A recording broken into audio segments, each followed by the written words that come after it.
VD. സതീശന്റെ നേതൃത്വത്തിൽ പുതിയ യു.ഡി.എഫ് മന്ത്രിസഭ അധികാരമേറ്റതിന് പിന്നാലെ മൂവാറ്റുപുഴയിലെ കോൺഗ്രസ് പ്രവർത്തകർക്കിടയിൽ പരസ്യ അതൃപ്തി. മണ്ഡലം എം.എൽ.എ. മാത്യു കുഴൽനാടനെ മന്ത്രിസഭയിൽ ഉൾപ്പെടുത്താത്തതിനെതിരെ ബ്ലോക്ക് പ്രസിഡന്റ് സാബു ജോൺ ഉൾപ്പെടെയുള്ള പ്രമുഖ നേതാക്കളും പ്രവർത്തകരും ഫേസ്ബുക്കിലൂടെ പരസ്യമായി രംഗത്തെത്തിയിരിക്കുകയാണ്.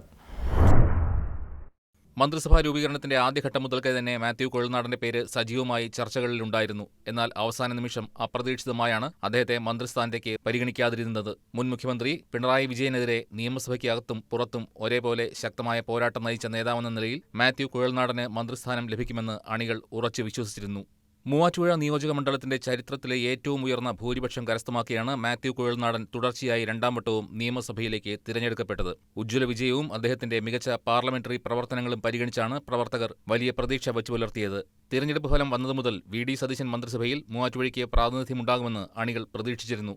എറണാകുളം ജില്ലയുടെ കിഴക്കൻ മേഖലയുടെയും ഇടുക്കി ജില്ലയുടെയും സമഗ്രമായ വികസനത്തിന് മാത്യു കുഴൽനാടൻ മന്ത്രിയാകേണ്ടത് അനിവാര്യമായിരുന്നുവെന്നാണ് ഫേസ്ബുക്ക് കുറിപ്പിലൂടെ കോൺഗ്രസ് പ്രവർത്തകർ ചൂണ്ടിക്കാണിക്കുന്നത്. നിലവിൽ കോൺഗ്രസ്, യൂത്ത് കോൺഗ്രസ് പ്രവർത്തകരുടെ അതൃപ്തി പ്രകടമാക്കുന്ന സോഷ്യൽ മീഡിയ പോസ്റ്റുകൾ രാഷ്ട്രീയ കേന്ദ്രങ്ങളിൽ വലിയ ചർച്ചയായി മാറിയിരിക്കുകയാണ്. News desk KCV news.